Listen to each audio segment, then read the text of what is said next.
तो आपने पहले पार्ट में देखा कि शेखर किशन का बिल्कुल भी भला नहीं चाहता था और यही देखने के लिए वह अपनी पत्नी को किशन के घर भेजता है और उसकी पत्नी किशन की पत्नी के पास पहुंच जाती है और जाकर बोलती है, और किरण बहन कैसी हो और कैसा काम धाम चल रहा है। मेरे वो कह रहे थे कि अब तो तुम्हारे पति काम पर भी नहीं जाते, तो तुम्हारा गुजारा कैसे हो रहा है। मुझे तो पता ही नहीं चल रहा। हाँ बहन, उन्होंने अब बाजार जाना छोड़ दिया है क्योंकि वहाँ कुछ फायदा ही नहीं हो रहा था और अब तो वह खेती कर रहे हैं और इस बार तो हमारी फसल भी बहुत ज्यादा अच्छी हुई है। देखो अब आगे क्या होता है। अरे बहन वो तो सही है, लेकिन अगर बाजार भी जाते रहते तो काम बहुत अच्छा चलता। बाकी चलो उनकी मर्जी। और तुमने फसल काय की लगाई है इस बार। अरे बहन, हमने इस बार धनिया की फसल लगाई है। सुना है जैसे ही धनिया के दिन आएंगे उसका रेट अब किसी बहुत ऊंचा रहेगा, इसीलिए हमने धनिया की फसल लगाई है। अच्छा अच्छा, चलो बहन ये तो बहुत अच्छी बात है कि तुमने धनिया की फसल लगाई है और फसल हो भी अच्छी रही है। चलो फिर किरण बहन, मैं अब चलती हूँ। मैं फिर आऊंगी तुम्हारे पास और हम फिर बातें करेंगे। अब मुझे जाना होगा, मेरे पति मेरे घर इंतजार कर रहे होंगे। फिर शेखर की पत्नी किशन के घर से वापस अपने घर आ जाती है। फिर वहां से आकर शेखर की पत्नी शेखर को सारी बात बताती है और फिर शेखर सोचता है, अरे भाग्यवान, अब हम भी हरे धनिये की फसल लगाएंगे। मैं किसी कीमत पर भी किशन को अपने से आगे नहीं निकलने दूंगा। हम तुम भी धनिये की फसल लगाएंगे और जैसे ही फसल होकर आ जाएगी तो उससे कम रेटों पर अपना धनिया बेचेंगे और उसका धनिया नहीं बिकने देंगे। अब हम यही करेंगे। चलो अब मैं अभी जाता हूँ और खेत पर जाकर धनिया लगाने का प्रोग्राम करता हूँ। जल्द ही धनिया हो जाएगा। फिर शेखर अपने खेत में हरे धनिये की फसल बो देता है और उसकी फसल भी अच्छी होती है। एक दिन शेखर जब किशन के खेत के पास जाता है तो देखता है, अरे, इस किशन की फसल तो बहुत ही ज्यादा अच्छी हो रही है और हमारी फसल तो इसकी आधिया भी नहीं है। ये ऐसा क्या लगा रहा है अपनी फसल में जो हम नहीं लगा रहे। लगता है देखना पड़ेगा।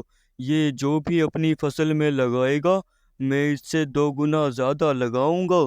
नहीं तो ऐसे ये तो करोड़पति बन जाएगा और हमारे हाथ तो कुछ भी नहीं आएगा। जब हमारी फसल इससे अच्छी होगी सभी तो लोग खरीदेंगे, नहीं तो हमारी फसल तो कोई भी नहीं खरीदेगा। अब मुझे देखना पड़ेगा कि ये आखिर लगाता क्या है। चाहे कुछ भी हो जाए फसल तो मैं इससे अच्छी करके रहूंगा। मोहन के हरे धनिये की खेती तो बहुत ही ज़्यादा अच्छी थी। फिर शेखर वहाँ से अपने घर आ जाता है और अपनी बीवी से बोलता है, अरे भाग्यवान, किशन का खेत तो हमारे मुकाबले बहुत अच्छा हो रहा है और हमारा खेत तो बिल्कुल बेकार ही हो रहा है। तुम जाकर किशन के घर उसकी बीवी से पूछ कर आओ कि आखिर वो अपने खेत में ऐसा क्या डाल रहा है, फिर हम भी अपने खेत में वही डालेंगे। तुम जाओ अभी और उससे पूछ कर आओ। फिर शेखर की पत्नी किशन के घर जाकर उसकी पत्नी से बोलती है, अरे बहन, तुम अपने खेत में ऐसा क्या लगाती हो जिससे तुम्हारी फसल तो बहुत ही ज्यादा अच्छी हो रही है। हमें भी बताओ कुछ, हम भी अपने खेत में लगाएंगे। हमारी फसल अभी सही नहीं हो रही है। बहन हमने तो अपने खेत में ऐसा कुछ भी नहीं डाला, बस जो घर का देसी खाद होता है वही डाला था। अच्छा अच्छा, तो तुमने अपना घर का खाद डाला था। जब भी मैं कहूँ तुम्हारी फसल इतनी अच्छी कैसे हो रही है। चलो अच्छा मैं चलती हूँ, मैं फिर आऊंगी तुम्हारे घर बाद में। फिर शेखर की पत्नी वापस अपने घर आ जाती है और शेखर से बोलती है, ए जी, किशन ने अपने खेत में खाद लगाई है, तभी तो उसकी फसल इतनी अच्छी हो रही है। अच्छा, तो वो अपने खेत में खाद डालता है, इसी वजह से उसकी फसल इतनी अच्छी हो रही है। अगर वो 1 कट्टा खाद डालता है तो मैं 6 कट्टे खाद डालूंगा। फिर मेरी फसल उससे 6 गुनी होगी और मैं उसे उसके धनिये नहीं बेचने दूंगा। फिर सब मेरे धनिया खरीदेंगे।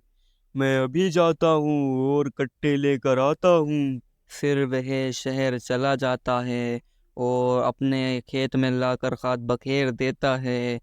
फिर वह आकर अपने घर सो जाता है और फिर अगली सुबह होती है। जैसे ही सुबह होती है तो वह अपने खेत पर जाकर देखता है तो जहाँ उसने खाद डाला था उसकी फसल तो बिल्कुल सूख गई, बिल्कुल ही बर्बाद हो चुकी थी, क्योंकि 6 बोरी खाद ने उसके खेत में ऐसी गर्मी बना दी थी जिसकी वजह से उसकी सारी फसल सूख गई और नष्ट हो गई। हाय हाय मेरी फसल, ये फसल इतनी बर्बाद कैसे हो गई है भाग्यवान।